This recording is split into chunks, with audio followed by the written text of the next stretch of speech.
everyone, and welcome to our webinar this evening. It is entitled Judgment and the Stock Selection Guide. My name is Ann Cunez. I'm the Education Program Manager at BetterInvesting. I'll be one of your presenters this evening, and I am joined by my good friend and excellent presenter, Ken Kavula. He is a volunteer with BetterInvesting. He's currently the president of the Mid-Michigan chapter. Hi, Ken. Hi, Ann. Glad to be here this cold and snowy evening. Cold and snowy. We both hail from Michigan, so we know snow. Anyways, before we get started, I just want to give you a brief overview of this session. That in this session, we intend to review the basic areas of the stock selection guide and focus in on where you need to make your judgments. Throughout, we're going to demonstrate how these selections will truly affect what your guide is going to tell you about the investment potential of the company. And just one more thing, this class is intended for those of you in the audience that have a working knowledge of the stock selection guide. It's not a real basic class, but it's just beyond basic, and we do expect that you have some knowledge of the stock selection guide. We're showing you the disclaimer here. There will be no quiz later, but basically I want to tell you that we will be mentioning some stocks tonight, and everything that we are mentioning is for educational purposes only. If we do mention a stock, please don't take this as any recommendation to buy or sell, as none is intended. We are recording this session, and the session will be available at betterinvesting.org after the fact. So we do have a number of non-members actually that have signed up for this, and as you can see, this presentation is being offered to you by BetterInvesting. And to introduce ourselves, we are a nonprofit organization. We've been around since 1951, and it is truly our mission to provide education and various resources to help people like you and me become successful investors. This organization was launched out of the investment club movement, and we do continue to support and focus in on our investment clubs, but we've also expanded our reach to include individual investors and really anyone with an interest in learning more about investing. We have a number of low-cost tools and resources that are part of our organization, part of your membership, and these help people efficiently analyze stocks. I'd like to just reemphasize, Ann, that we are a nonprofit group. We rely heavily on volunteer help. And when you said low-cost materials and software, I can attest to the fact that these materials truly are offered to the investing public at virtually no cost of any kind.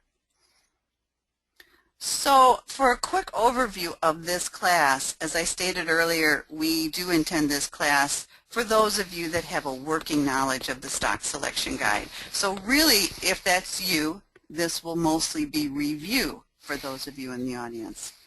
And we are going to start by taking a look at the criteria that we use to help us identify a quality company. We then move into the need. We hope you'll understand why we need to make judgments on the stock selection guide. It's a very important piece of the puzzle. We'll then go on to identify those main judgment items that we see on the stock selection guide. And then we'll discuss how that judgment is tied to the conclusions on the stock selection guide. Changing those judgments has a direct effect on the conclusions of your guide. And hopefully we will leave you with an understanding at the end that better judgments on your SSG will lead you to better results. That's kind of the whole goal of what we do. Here's a look at the first page or the front side of a typical stock selection guide. The form has changed little in the last 30 or 40 years, but it contains an awful lot of very important information. You'll see that there's 10 years of historical data, and the reason that there's 10 years of data is that generally 2 business cycles will show up in that 10 years of data. That's been true throughout history. That 5-year length of a business cycle, although recently we've noticed that business cycles tend to be a little bit longer than 5 years. So occasionally we'll only get a single business cycle in that history. We're then looking to make a projection for the company, and we would like to project 5 years into the future. And again, we're looking at about one business cycle into the future. Notice that there's a small difference between the end of the 10-year period and the beginning of the projection. That gap right there is basically the quarters in the most recent fiscal year. This example is showing 3 completed quarters in the current fiscal year. Once we get to the 4th quarter, then we'll have fiscal year data and it will become historical. But right now we're looking at a guide that has 10 years of history, 3 quarters, that's 9 months of current data, and then 5 years of projected data.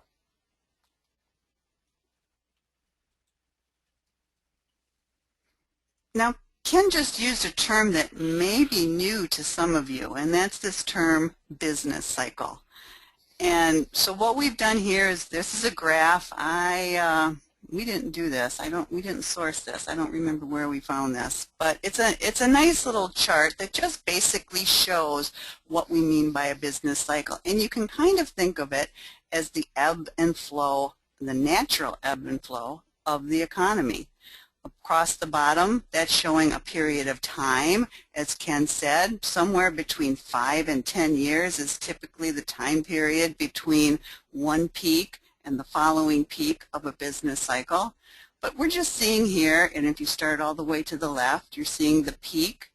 And actually, in the economy, after that, there is a period known as contraction, as it's labeled there, where the economy kind of slows down until it gets to a point where it levels off, stabilizes to a trough area, maybe stays there for a little period of time, but then goes back up to a recovery period. At some point, we peak again, then we're calling that prosperity on this chart, and we repeat the cycle over and over and over again. And the ideal business cycles, or series of business cycles, shows higher and higher peaks with troughs that aren't nearly as low the next time or the next time. Of course, in 2008, we had a great exception to that rule with one of the deepest recessions since the Great Depression. And we're coming out of it right now to a period of recovery and prosperity that's not quite as strong as we'd like it to be. Robust is a good word too, Ann. Yeah. Not quite as strong as we'd like it to be, but we are indeed moving into that area of prosperity, and the normal cycle of things, the normal business cycle, indicates that eventually we'll hit a peak and we'll move back down into a contraction period again. It's normal business, it happens, and we have to be aware that this is going to happen with all of the companies that we own. So here we're back to the stock selection guide. We're actually looking at the back side, and here we're reminding you that really the stock selection guide boils down to answering 2 questions. The first question is this a high-quality growth company? We evaluate the front side, which we just looked at a second ago. That's the graph. And then that section 2, right above where we've labeled barbed wire, to help us identify if it's a high-quality company. And we're going to look in more detail at all those metrics in just a minute. Only for the companies that we say, yes, this is a high-quality growth company, only for those do we go on and make the judgments necessary to determine if the stock is selling at what would be a fair price. It was very important. If you listened, Ann used the word judgments when she talked about is it a high-quality growth company. We will make a couple of judgments to answer that first question, and then we'll make another series of judgments to answer the question, is it selling at a fair price? Again, we're not going to move past this mark that we have calling it barbed wire until we're certain we have a high-quality growth company. You know, I used that word on purpose because really, I think of that first question as my first judgment, I have to say. I have to evaluate the company and say to myself, yes or no, is this a quality company? It's not really a judgment per se that we make on the SSG, but it's a judgment I have to make to know whether I'm going to cross that razor-sharp barbed wire fence, because if it's not quality, I know I might get a little bit hurt if I try to cross that and I don't have the right quality. We recognize that our tool really is not intended to be used for companies that are not high quality companies, and that the sections 3, 4, and 5 that help us determine reasonableness of price are not especially useful to us when we're evaluating a company that we can't say is a high quality company in the first place. Absolutely. So as we start to formulate this in our heads, the question, is this a quality growth company? We start always with the graph. We're going to take a look at that graph, and what we're looking for is growth. So we want up lines pointing up to the right, and we're looking for consistency. And consistency translates on our stock selection guide graph here as straight lines.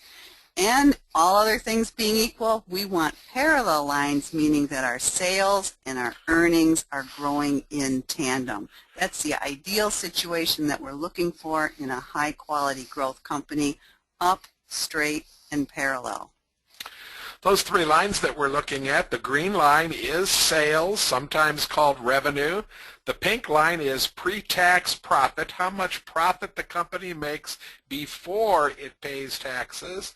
And the blue line with the little blue E's on them, the E's are standing for earnings per share. You might also notice some bars on the graph. They sort of look like the capital letter I, and we call them I bars in fact.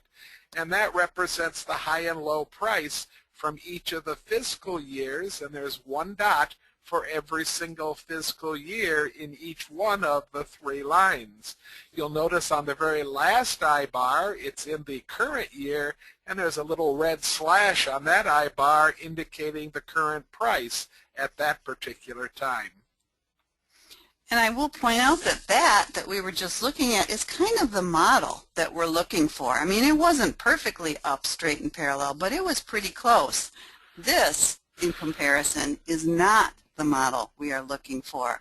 We've got a picture of a roller coaster there. So my analogy is if your stock selection guide looks more like a roller coaster than railroad tracks, which is another analogy I like to use for the up, straight, and parallel, then just turn aside and go to another stock selection guide. And folks, because the computer is doing so much of the work in plotting these points especially, you shouldn't be afraid. There are thousands and thousands of stocks out there to study, and when you find a stock that looks like a roller coaster, don't be afraid to put it aside and move on to another name. You don't have to study every single stock that exists. Rather, you should be looking for stocks that exhibit these up, straight, and parallel characteristics that we've been talking about. You know, and before we move on off of that slide, I do want to point out that Ken and I often get questions from new investors asking, how do I evaluate this kind of a company? And the answer to that question is a very simple, you don't. And I'm going to point out there in 2008, notice how there is no blue point. That means they had negative earnings. They lost money that year. So when you don't even see the data on the graph, that means that things really went awry that year, and it's just not worth your time to take a look at it. Here we are looking at the life cycle of a successful company, and the companies that we're going to study, almost every single one of them adheres to this graph in a greater or lesser way. A company usually begins in a speculative phase. Many times that speculative phase is talking about a private company even before it sells stock to the general public. We call it a startup, and many times this speculative phase, this startup phase, will find the company losing money, having no blue line, having no earnings and no profit for that matter of any kind. A great company, a good solid company, however, will quickly move to profit. And notice how steep that that line of growth is right there at the very beginning, and we've labeled that line explosive growth. And that's the best time for us to be looking at a company for investment when it's growing very, very quickly, when it has a reasonable period of time ahead of it to continue that growth, and when we can begin to evaluate the stability of that growth. That explosive growth as the company grows will slow. It's just a fact, and we shouldn't be surprised when we see growth go from 30 or 40% per year down to 15 or 20% per year. As a great company grows, its growth will slow, both in revenues and in earnings per share, and will go from the explosive phase to the more mature phase, still at great numbers, still good investment opportunities, and eventually that great company, if it survives, will move to stable growth. Many great companies never make it to that stabilization place on the graph, and they hit a peak and then they move into decline.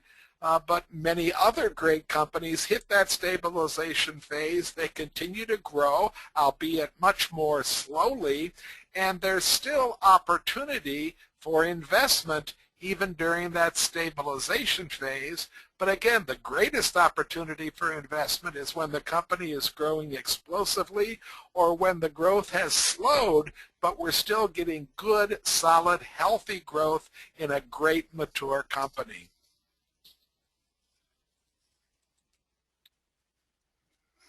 Now this slide is showing the comparison really of two different size companies, with these companies being at different phases of their life cycle.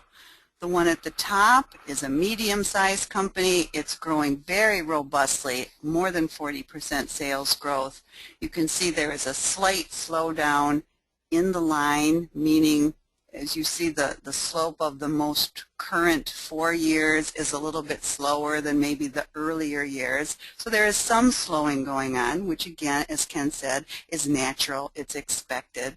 But this is a medium-sized company growing at a very fast rate. Below it is a very, very large company that is growing at a much slower rate, although very nicely, consistently. So they've probably gone more into their stabilization phase. Much larger company, probably a blue chip company. Think of these as the blue chips of our portfolio, the big, steady eddies, dividend payers. These are the ones that we're probably looking at here. I was going to focus on that one word you just used, Ann, dividends. Many times as the companies hit their stabilization phase, they will begin to offer dividends to entice investors to stay invested in their stock. And those dividends might return 2.5%, 3%, 3.5% in today's market. Yep, and that's a nice part to your portfolio addition.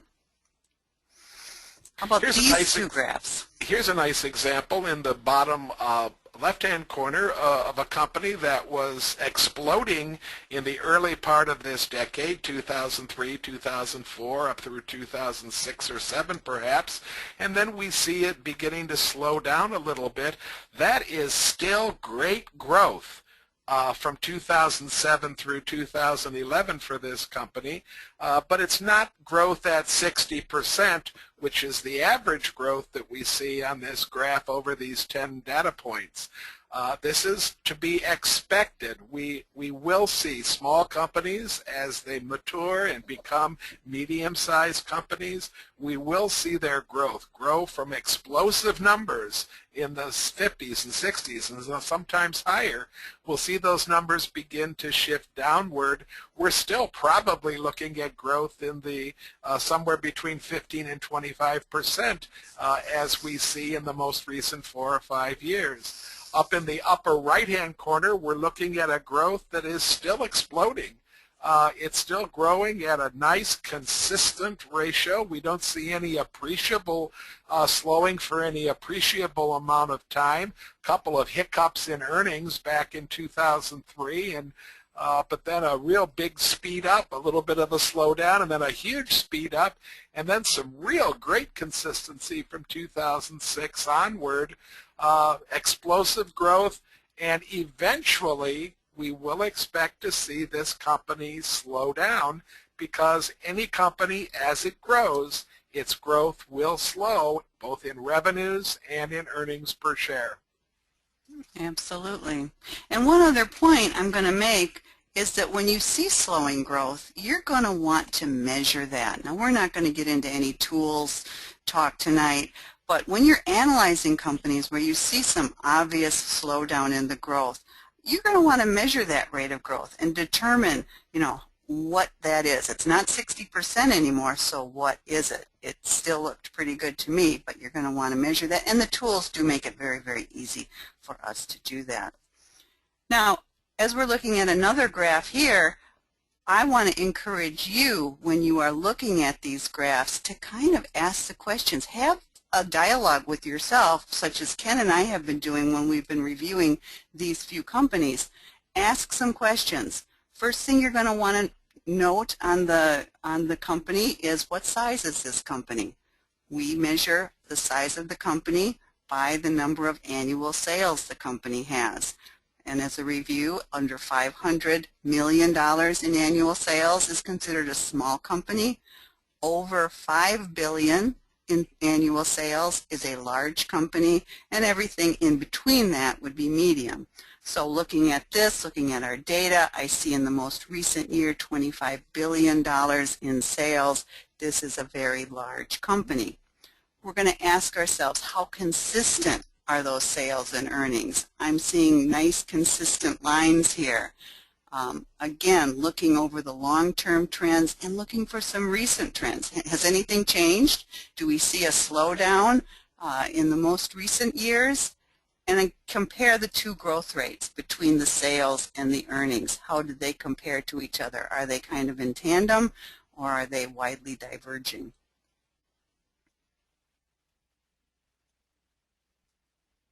Also going to want to take a look at the pre-tax profit on sales, sometimes called the profit margin, and the percent earned on equity, sometimes called return on equity. Those are part of Section 2 of the Stock Selection Guide, and we've highlighted those two items at the very top of this screen. Here's a numerical analysis of the pre-tax profit, and as you move your eye from the 2003 number over to the 2012 number, you'll notice that it's been a slight rise to the values. If you kind of follow the numbers across visually, you notice that they've been amazingly consistent in the last 5, maybe 6, maybe even 7 years, varying by just about a half a cent.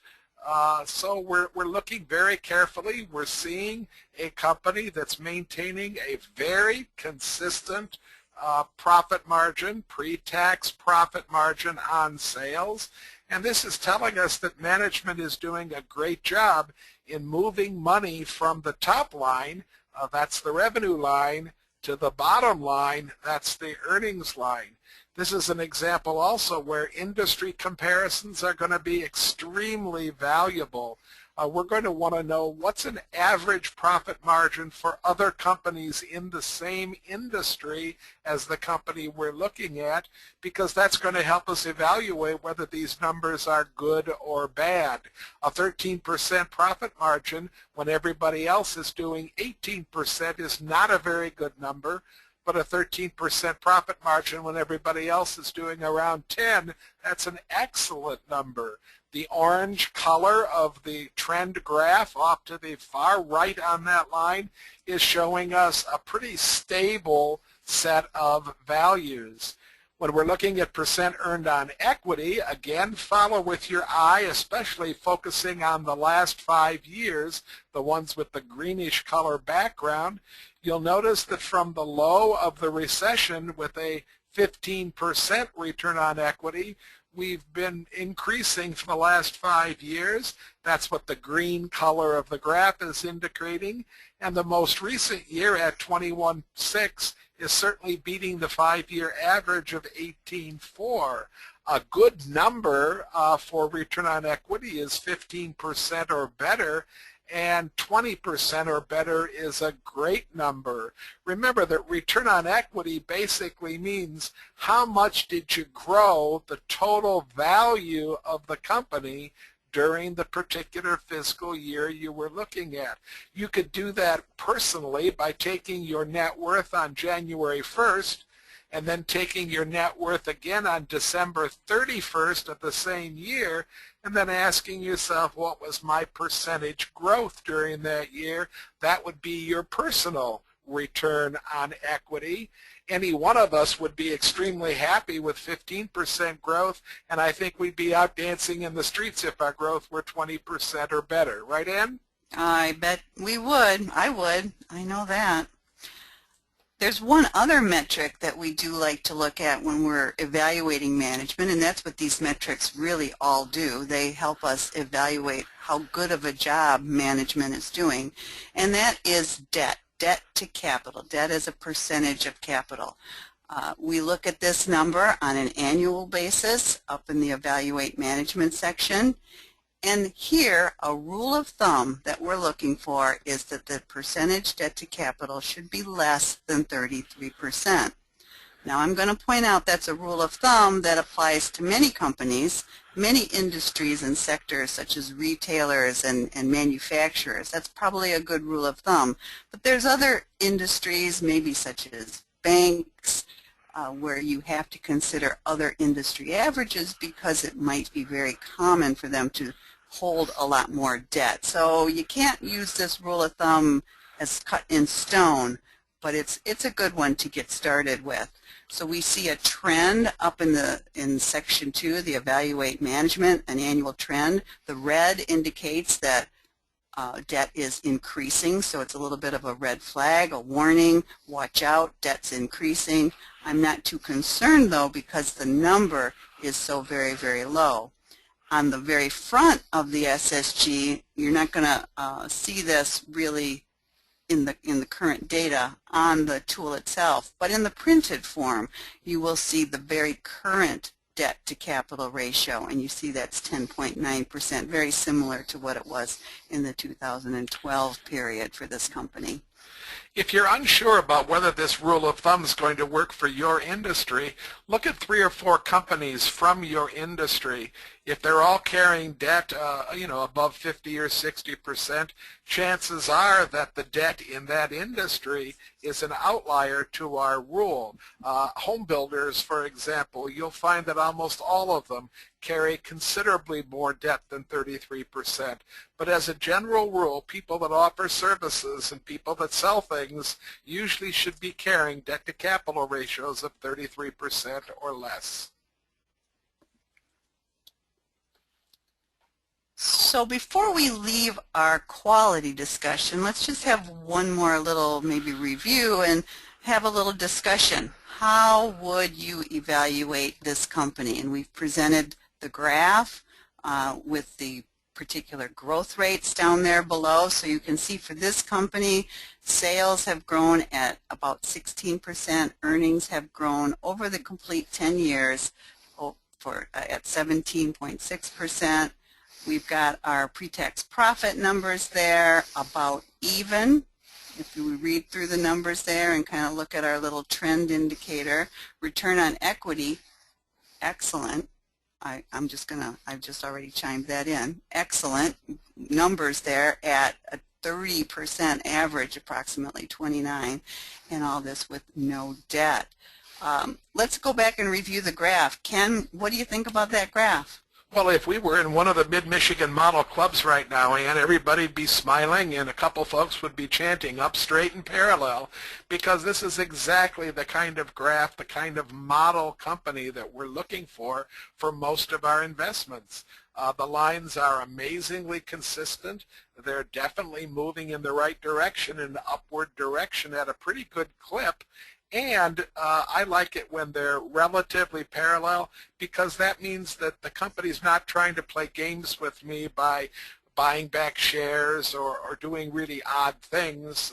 When I see this nice parallel structure going on, I feel much more confident about what the company's doing.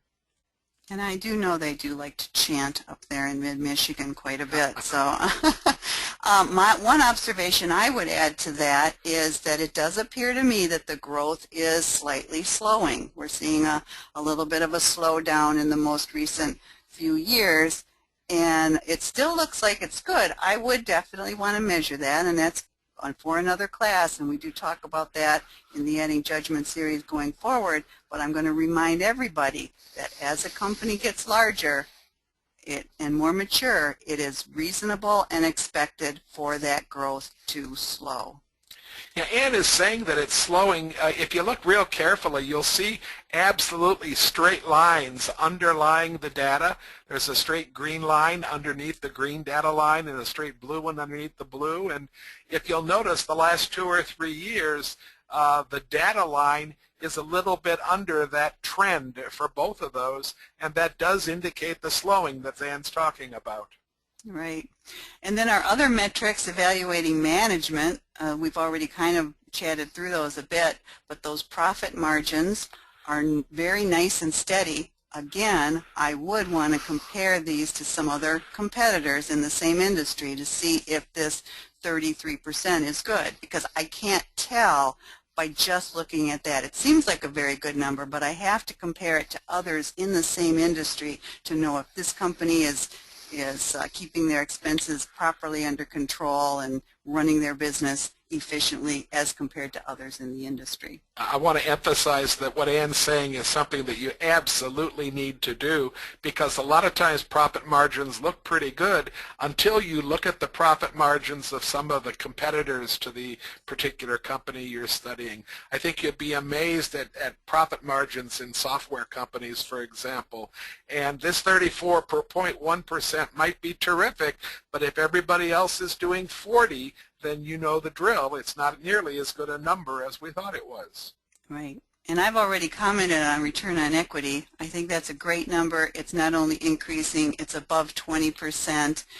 And I'm just going to say one brief comment here about return on equity. Sometimes those numbers can be artificially inflated when a company carries a lot of debt. I'm not going to get into the hows and whys, but just be aware this company has no debt, so those are real return on equity numbers. So love it. Absolutely. They might even merit the word superb. Yes. If we're talking about them. I think might be a great time now, Ann, to take a few questions if we have any. Why don't we take a look here at these questions? Something's been flagged to me. I'm just going to read it out loud here. So, can you comment when you can when debt to capital is 0? Isn't that a candidate for an aggressive takeover? I can't remember the exact verbiage. Ken, I'll throw it when many companies have debt to capital that are at 0. They carry fairly clean balance. I love those companies, I have to say. So do I, and I don't think it makes them any less vulnerable to takeover, or for that matter, any more valuable to a takeover. I think that you'll find that we're not exactly in the days of the hostile takeover right now, and that most things that are happening are things that the two companies kind of agree on. So I don't think there's any correlation between the amount of debt and whether it's a true takeover candidate or not. I would agree. You know, we're getting a question here. I know you're probably looking at them too, but I see it's been answered, but I just want to make people aware. People are asking, or one person has asked, what is that dotted line and why is it straight right across on the graph that Ken is now pointing to?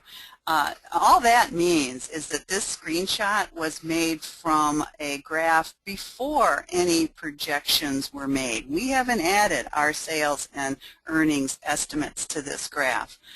The light blue and the light green lines that you see extended there, those are actually analyst estimates that are coming in with the data feed. All the other darker and with the circles to the left are all historical data from 2012 back, plus those 3 open circles are the quarterly data. So that's what that is. I just wanted to take a minute to explain that.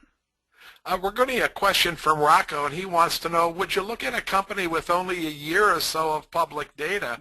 And Rocco, my answer is no, almost never. As an investor with a little bit of experience, I think it's important to have some structure to the kind of companies you're looking at, and I would say that until you get a lot of experience, you should stick with companies with at least 4 or 5 years of publicly traded history and therefore data that we can look at. And I always prefer more. So if I can find a company with 8 or 9 or 10 or more years of history, it's going to be go to the top of my list. I'm going to try to stay away from initial public offerings, IPOs. I'm going to try to stay away from companies that have not yet experienced a downturn in the economy. They haven't gone through a complete business cycle, and I want to see how my company is going to operate during a real severe downturn. You know that companies do go away, they do dissolve, they do go under, and when that happens, I don't want to be holding their stock.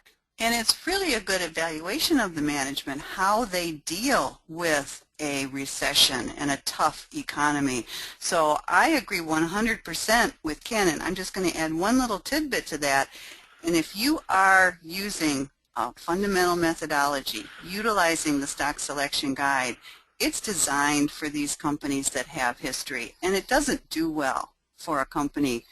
This methodology doesn't really work for a company that only has 1 year, 2 years, of history. We need a little bit more to make the methodology work. So I'm not saying you can't sometimes make money on it, but I call that speculation, and that's a whole nother set of investing criteria, I think. John is asking about the various types of risk that are associated with different types of growth companies, and without getting into any great depth, I would just indicate that the smaller the company that you invest in, and remember, we measure size by amount of sales, so the less that a company sells, the more risk is probably inherent within the company's stock. As a company moves into medium size and then large size, the growth goes down, but the risk involved with investing in that stock also probably goes down. There's a trade-off. You expect to make more from investing in fast-growing small companies, but you take a risk to go along with that potential increased profit.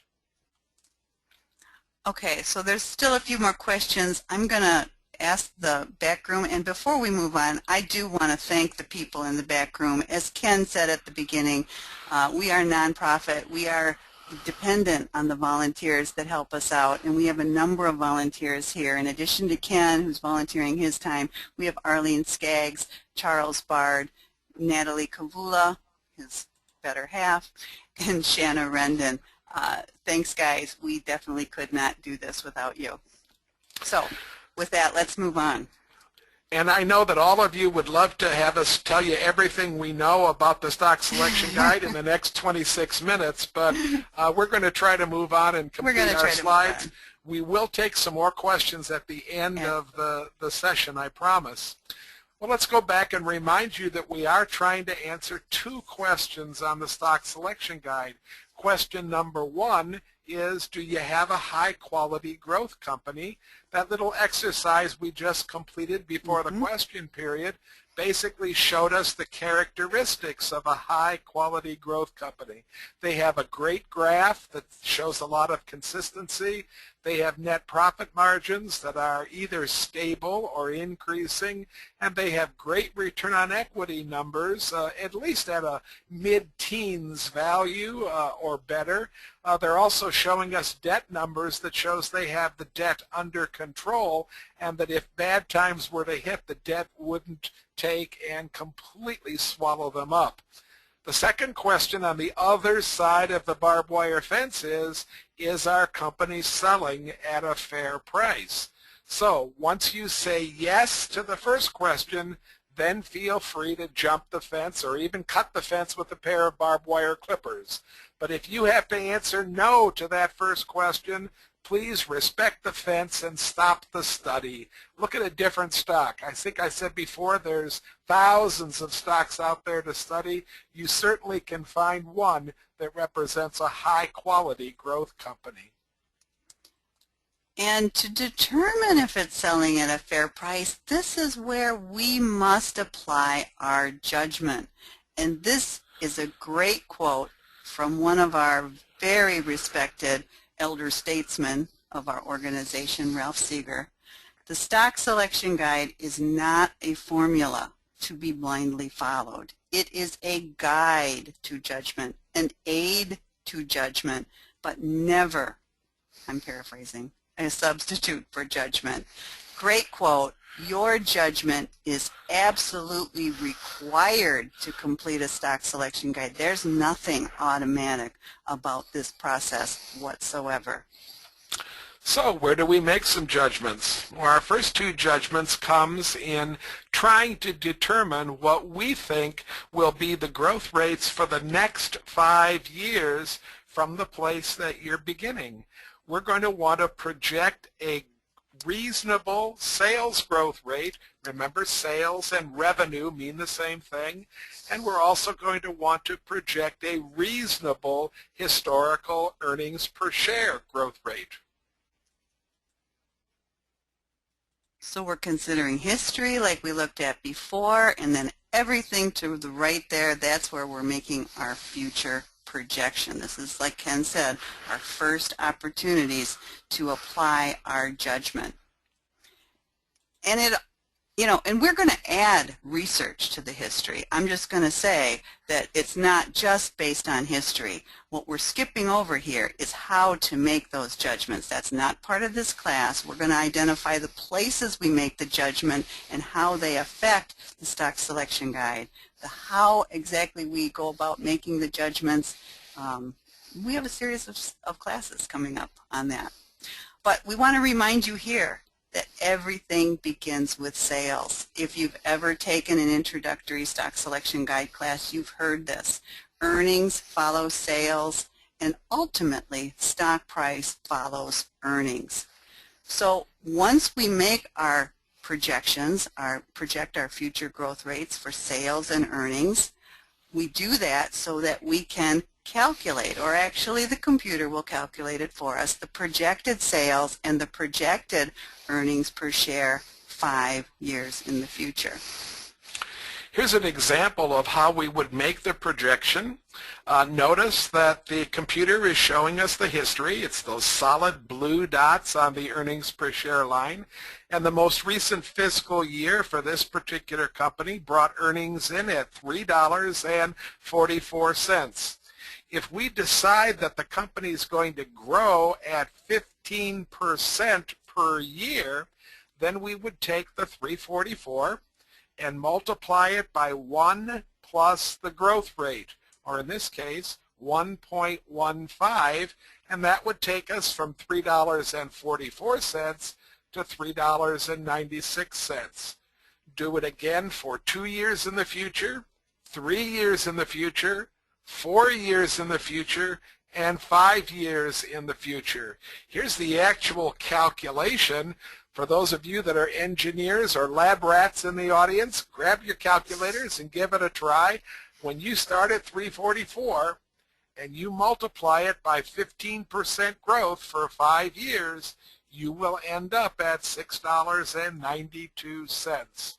We're projecting from the most recent fiscal year's earnings per share. Notice, however, that we can change the place that we're going to be projecting from. Ann, can you walk us through this calculation? Well, I sure can. So hopefully you've noticed that there's those 3 open circles. That means that there have been 3 more quarters that have passed for this company. Well, it's reasonable to make our projection from that point. We see that the most recent 4 quarters of earnings, not the recent fiscal year, but the most recent 4 quarters, so that includes those 3 recent ones and 1 from the previous fiscal year, is 389. So we've now elevated our starting point a few cents. we use our same 15% growth rate. So again, that's 1 plus the growth rate, 1 plus 15% or 0.15. And we do that 5 times, and we will calculate that out to come out to $7.82. Now notice what we did. We gave the company credit for that most recent growth, and now instead of a $6.92 that it was on the previous slide from the fiscal year, we have an estimate of $7.82. That's a reasonable thing to do when you are doing your stock selection guides for any growth company. If I'm looking at a growth company, I think, well, they're going to continue to grow. So I'm going to project my future growth from the most recent historical performance.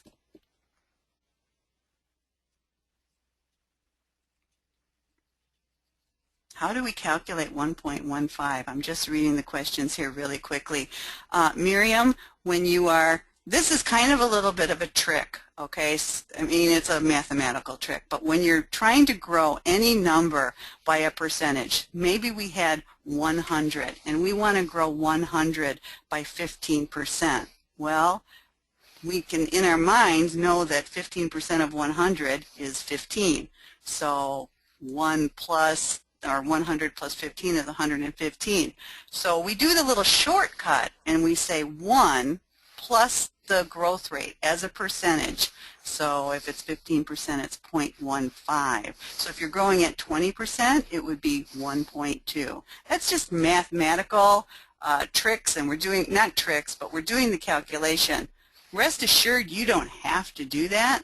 We're just presenting it to you so you understand where the numbers have come from.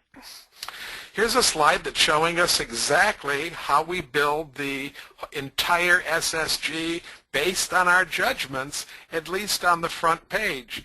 We're starting with a 15% future sales growth estimate.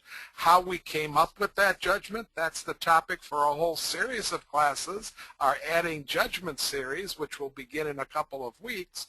But right now we start with this 15% judgment.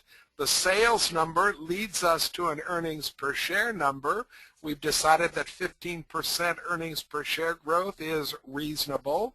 And that 15% earnings growth number leads us to $7.82, provided that we start our projection from the most recent 12-month earnings per share number. So the next place, we're now on to our next two forecasts, projections, judgments that we must make. The next place we apply our judgment is in the selection of the future average high PE and the future average low PE. And we need those because ultimately we need those to calculate a forecasted high price and a forecasted low price. I'm going to point out that 782 that's in that calculation. Remember where we just got that? We just looked at that on the previous slide. That was our 5-year forecast based on our 15% judgment that we had made. Our starting point, $3.44, that was actually the most recent fiscal year number, earnings, and we're going to talk about that in a couple slides. Future. I'm going to take the opportunity just to repeat a formula for you beginners, and then we're going to repeat it 4 or 5 more times in this class. I just want to remind you folks that a PE value times an earnings per share value will always result in a price. Keep that in the back of your mind as we begin to talk now about PE. So let's review what that concept is, because this is kind of a big review class. PE is a ratio. It's a price to earnings ratio calculated very simply by taking the price of a single share of stock and dividing that by the earnings per share, 1 year's worth of earnings per share, the most recent year typically. Or, well, it depends. Well, and there's many, and says There it are. depends because It there's many does. flavors of PE. We can take a price a year ago and divide it by last year's earnings. We can take a potential price 5 years in the future and divide it by what we think the earnings might be 5 years in the future. There's a lot of different flavors, but usually we're talking about a very current price divided by the most recent 4 quarters of earnings. This is a definition that I love to use when I'm teaching, is because it really brings it and defines the definition in English for people. So when you think of a PE, think of this as the price investors are willing to pay for a single dollar's worth of earnings. And really what that does is it helps us compare stocks of wildly different prices. You could have a $100 stock selling for a PE that is very, very low, and you could have a $10 stock selling for a PE that is very, very high. It takes out the cost of the stock and allows us to compare stocks side by side with some kind of a metric for valuation. That's what it is. It's the price people are willing to pay for a dollar's worth of stock. Think about that as we review this chart. Ken, Here's why a don't you lead us little through chart that? of examples that we might want to take. You know, the average man on the street would look at the price of these 5 stocks. He would say they're all expensive. Each one is an expensive stock per share. And then he probably would zero in on Priceline and say, well, that's the most expensive stock because it's the highest dollar value. We know better, however, because we're going to try to compare these not by looking at stock price, but by looking at PE ratios. So we're going to take the price of the stock, that's the number that you see, and we're going to divide it by the most recent 4 quarters earnings, and we're going to come up with a PE value. And suddenly, the stock that looked very expensive is actually I wouldn't say it's reasonable, but I wouldn't say it's extremely expensive. It's middle of the pack. And here's this company up here that has a stock that's a pretty hefty stock price, and yet its PE is only 14. People are willing to pay $14 for every $1 that Apple earns per share going forward. Compare that to what people are willing to pay for Amazon. They're willing to pay $1,400 for every dollar that the company makes going forward. I have a difficult time understanding why people would pay so much for Amazon when they're willing to pay so little for Apple, or by comparison for that matter, for Google or Priceline. Yeah. Yeah, Ken and I had a conversation earlier today. Neither of us really understand how Amazon is valued, but it's just a mystery. And I will point out one other metric for your reference. On average, and over a long period of time, the average PE of the S&P 500 has been in the neighborhood of 15 to 16. This is over a long period of time. I think currently it's a little bit higher than that.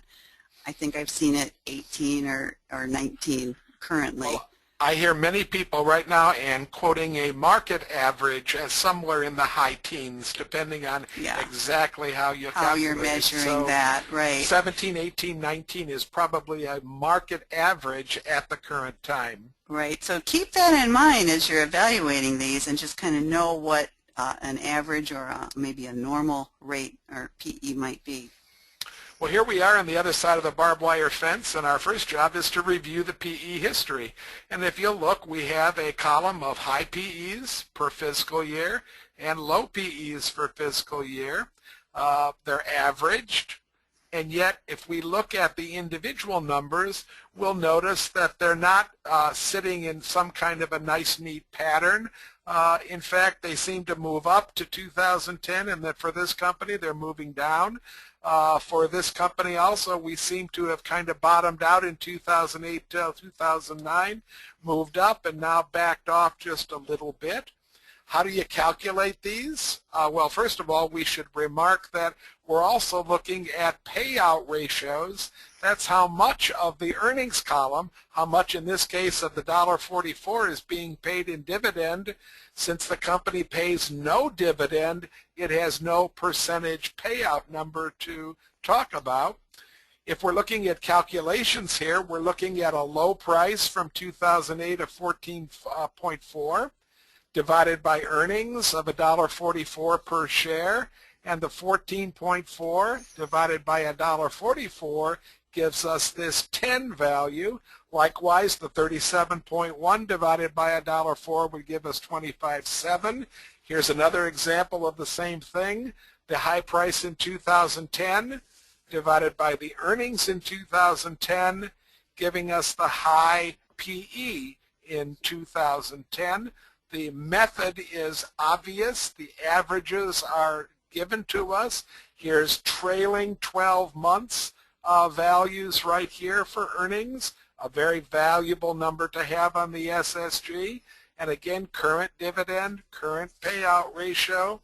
We can take these two numbers and average them, add them together, divide by 2, and we get the average PE over the last 5 years. And we can compare that to the current PE taken, we hope, in a period of time very close to when we're doing the study. So the company right now has an average PE of about 21, but it's being valued today at about a 25.5. It's being valued higher than average at the particular moment we're looking at. So here is that equation that Ken called out before. We're going to use this for the basis of calculating our high price and low price, and that's PE times earnings is going to give you a price. So looking here at the high price, we see the PE that we've selected, or that we've initially selected, as 27.1. I see that's the average from the above 5 years. Multiply that times the high earnings per share estimate. Remember where that came from? I hope you do. That's from our earnings per share forecast that we made on the graph on the front of the SSG. Multiply those two numbers together and we see that our high price estimate, forecast I should say, is $211.90. But I want to point out that these are key and critical, your judgments for coming up with that high price. So let's say that we adjusted our high PE, and it might be very reasonable to do looking at the numbers up there that we see. Maybe we want to adjust that down to a level of 25, say, and maybe you could, yes, thank you. And here we are comparing those numbers. So you can see it's a seemingly small value, a small change, and it's still in the realm of reasonable. We keep using that term, but it's an important term. If I just adjust the PE, I now see that my forecast high price has been reduced by a level of about $17. So this is just showing you that obviously the judgments you make are going to determine the results of the stock selection guide, whether it will be a buy, a hold, or a sell. Let's reiterate that, okay, Ann? The 782 was based on a judgment. It was based on a 15% growth judgment. And the 25 is based on a judgment. What number do you think will be the average high PE for the next 5 years? We do the same thing with low PE. Here we are looking at the current trailing 12 months number of $3.89, and we're bringing that right down on the form to the low calculation. The I'm going to stop you just there. That's a bit of a judgment. I'm going to remind people that just as we decided to project from the most recent 4 quarters, we've also decided to insert that most recent 4 quarters trailing 12 months earnings per share into our calculation for the low Rather, price. sure, Yes. rather than the 344 that comes from the end of the 2012 fiscal Correct. year. Okay, the 1440 is coming right from the, let me back that up just if I can, is coming right from the bottom of the low column, but this is a judgment. And we can decide to either raise that number or lower that number. I'm looking at this column and I might decide to raise it just a touch. Somebody else might decide to keep it the same, and somebody else might make a judgment to make it slightly lower. Again, however, we have a PE value times an earnings value, and we're getting a price. In this case, since we're losing a low estimate and a low earnings per share, we're getting a forecasted low price. Now here, we're just showing you a piece of the stock selection guide that shows you that you do have other choices for the low price. You have 3 other choices, and actually then you can type in anything you want. As beginners, and we do assume that most everybody in this audience is just beyond beginner, we urge you to choose choice A. Choice A is typically what you're going to use for a growth company. I will tell you myself, I don't really consider myself a beginner, but maybe in some ways I still am. Probably 95 to 99 times out of 100, I don't know exactly where that falls, but a lot, I almost always will take 4BA. If I'm coming up with what I have deemed to be an unreasonable low price, what I will do is I will revisit and rethink my average low PE judgment item that I have just made. Perhaps that was a little too high and I might want to lower that. But that's what I would do. So we're presenting these here. We're not going to discuss them. Stick with 4BA for the most part. We do talk about them in some other classes. But as beginners, stick with A. I will add in that I have 35 years experience in investing, and I'm still using 4BA almost every single time. Good for you. See, and that's a beginner, and I'm a beginner. We're all beginners. So what's reasonable? We do have this metric, because beginners, anybody would say, well, how do you know if your low price is reasonable? We want our low price selection to be at least 15 to 20% below the current price. It gives us some wiggle room to account for Mr. Market. So here we're doing a quick math. This one's about $100. If I take 20%, I can do round number math. That'd be about an $80, 20% below. I see that my selected forecast of $56 is well below that, so I'm very happy with my selection of 4BA, my low PE times my low earnings per share for my low price selection. But that's the check that we will often do. Once we've set that high price and that low price, we take and we think of a bar divided into 4 equal pieces, with the bottom quarter, the bottom 25% representing buy, the top 25% representing sell, and the middle 50% representing hold. We do the arithmetic, or rather the computer does the arithmetic, starts at that bottom price of $56, goes about a quarter of the way, that's about to $91. It tells us to hold it from 91 to 161, that's the middle half, and then it tells us to sell at 161 up to the top of our range at 196 or so. That's the top quarter. This is called zoning, and then we re-emphasize the zoning by looking at upside, downside. In a typical better investing stocks, we would like the price to be 3 times as big to the upside as it is to the downside. We're looking at a bar right here. Here's the current price of the stock, and when I compare actual lengths of the bar, I only have 2.3 as much distance above as I have below. When that bar moves down into the green area, then I have at least 3 parts upside, 3 parts reward to every 1 part risk, and that's what Better Investing suggests you should have. If you'll notice carefully, when you're doing a division by 1/4, 1/2, 1/4, then any stocks in the buy zone automatically will carry the proper upside downside with them. Ann, did you want to add anything to this slide before I move on? I did not. You did an excellent job, Ken. All right, so here we have one more small thing to consider, maybe not so small, but remember, some stocks do pay a dividend, and if it does pay a dividend, there's a minor judgment yet to be made. To do that, just like for everything else, first step in making that judgment is to review our history. And here we're focusing in on the historical payout ratio over the last 5 years. You can see that on average, this company has paid out a payout ratio of 30%, meaning that 30% of their earnings per share have been paid out in the form of a dividend. If we go on to the next slide, just to get a reminder of what payout ratio means, I kind of gave it to you in words, but I do like to think about it with this pie analogy. I like analogies, food analogies especially.